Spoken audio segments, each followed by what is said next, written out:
__ Commodore Barney, at a meeting in Annapolis, on Tuesday, September 17, a miserable federal lunatic censured the gallant Commodore Barney for having, as he said, prematurely blown up the flotilla in the Patuxent, in the Bight War, and accused him of having formerly become French citizen. The Marilort Republican gives the following: the calm motor's reply, and an unanswerable one: I fellow citizens, they've grown grey in your servia. They've been indifferent public, tens upwards all 41 years, during while time I have been engaged in 26 battles. It has been urged against me that he expatriated myself and became a French citizen. Vis a base and etemny, propagated with a design to undermine your estimation. That every WH may stand on its own bottom, one will detail to you the instances of my mission to France. In 1796, left the U States with Mr. Monroe, the present presidential candidate. One was deputed the bearer of the AME Vian mug to the National Convention. This embassy, together with my address, procured for me, unsolicited, the command of a French squadron, the idea of taking the Ornithophalangiani or being. We of taking the Ornithophalangiani or being ting French citizen never entered my head. It is a lie, and unworthy of your notice. This squadron, with the command of which I was invested, never was intended for depredation on the commerce of my country.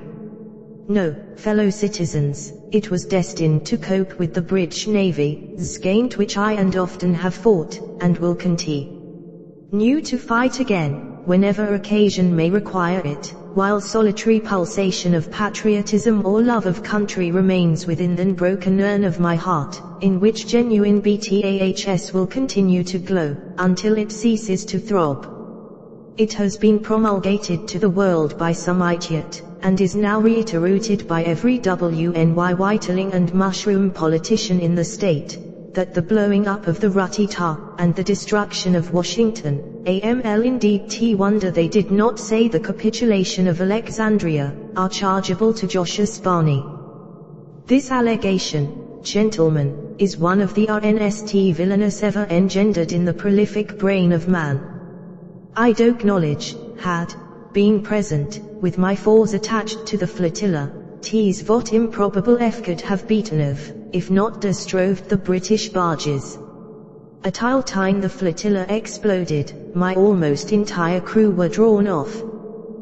What improbable could have beaten off, if not destroyed the British barges. At time the flotilla exploded, my almost entire crew were drawn off, and with me at the Woodiany.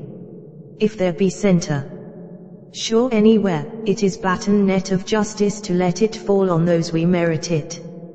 I was ordered, Axon noun row obey.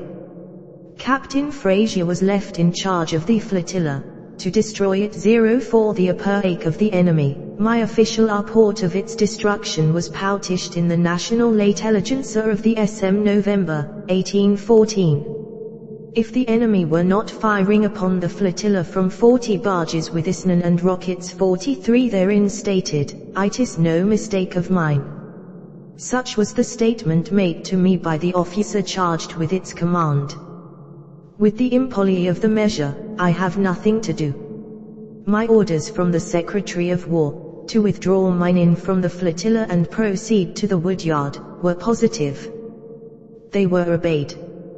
From thence I was ordered to Bladensburg, where with those very fatal men alone, I kept at bay the whole British Army, Ural General, and every man belonging to that division of the army ran away, and left him who is now the object of this foul calumny, on the field of tattle, we alter.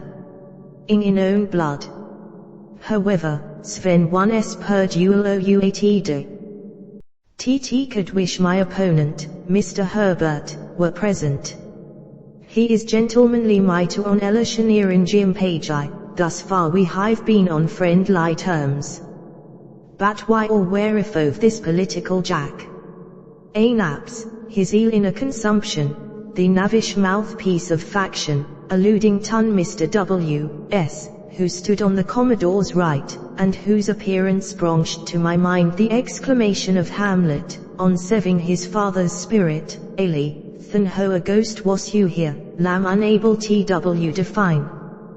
To come to a close, should I, my fellow citizens, be the object of your choice, all the inner pits see possess, both of mind and bull, shall be voted to your service. London's for Commodore Barney. Equals.